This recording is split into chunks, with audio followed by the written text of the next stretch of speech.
நண்பர்கள் அனைவருக்கும் வணக்கம்.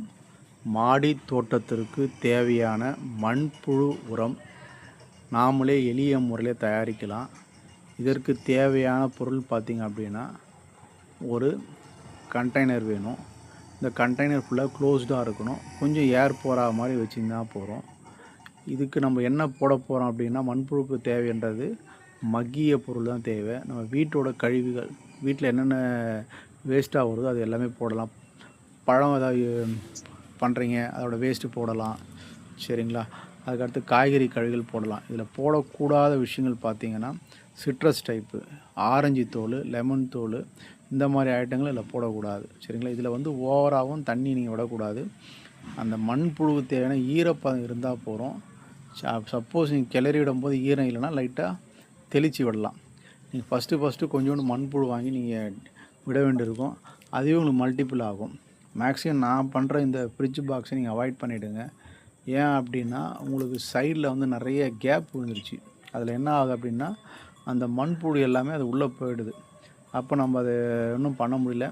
இதோட பெட்டரான கண்டெய்னரை வச்சு நான் வீடியோ போட முடியுமான்னு பார்க்குறேன். என்னோடய நோக்கம் பார்த்திங்க அப்படின்னா, அதிக செலவு இல்லாமல் நம்மக்கிட்ட என்ன வேஸ்டேஜ் பொருள் இருக்கோ அதை வச்சு என்ன பண்ண முடியுன்றது தான் நம்மளோட நோக்கம். அதிக எக்ஸ்பென்ஸ் பண்ணாமல்.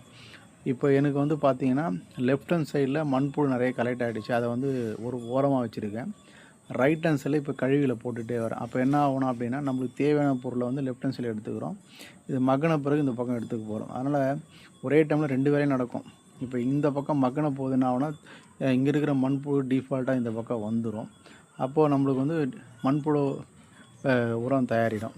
இந்த மண்புழு உரம் பார்த்திங்கன்னா, குறைந்த 30-45 நாளுக்குள்ளே நம்மளுக்கு கிடச்சிரும். இது மெயினாக குறிப்பாக பார்த்திங்கன்னா, நிழலான பகுதியில் தான் மக்கள் வைக்கணும். ரொம்ப வெப்பமான பகுதியில் வைக்கக்கூடாது. நிழல் படுற மாதிரி வைங்க. அதிக புழுக்கம் இருக்கிற இடத்துலையும் அந்த மண்புழு வந்து வளர்ச்சி இருக்காது.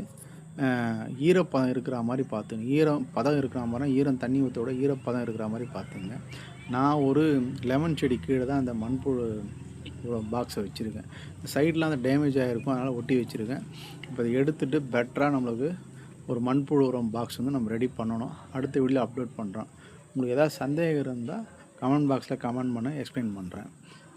இப்போ பார்த்திங்கன்னா, நம்மளுக்கு மணிச்சத்து வந்து அதிகமாக தாவரங்களுக்கு தேவைப்படுது. அந்த மணிச்சத்து எதில் அதிகமாக இருக்குது அப்படின்னு பார்த்தீங்கன்னா, மண்புழு உரத்தில் இருக்குது. கோழியோட கழிவுகள் இருக்குது. நம்ம கோழியை வந்து டிஃபால்ட்டாக வளர்க்குறது கொஞ்சம் சிரமமான காரியம். பறவைகளோட கழிவுகளையும் இருக்குது. அப்போ இந்த மாதிரி மண்புழு வந்து நம்ம வெளியே வாங்கும்போது நண்பகத்தன்மை இருக்கான்னு பார்த்தீங்கன்னா, கரெக்டாக சொல்ல முடியல என்னால். ஏன்னா நான் வந்து வாங்கினதில் பார்த்தீங்கன்னா, மண்புழுன்னு கொடுத்துட்டு ஆட்டு எருவை கொடுத்துட்டாங்க. அதில் மண்புழு உரம் இல்லை. சரி, நம்மளே முயற்சி பண்ணலான்னு சொல்லிட்டு பண்ணும்போது இந்த மாதிரியான ஒரு மெத்தடில் யூஸ் பண்ணோம். இது மேலே ஒரு சின்ன பாக்ஸ் மாதிரி தான் போட்டு மூடி வச்சுருக்கேன். இது ஏர் சர்க்குலேஷன் போகிற மாதிரி கொஞ்சோண்டு கேப் விட்டிங்கன்னா போதும். ரொம்பலாம் கேப்லாம் விட தேவையில்ல.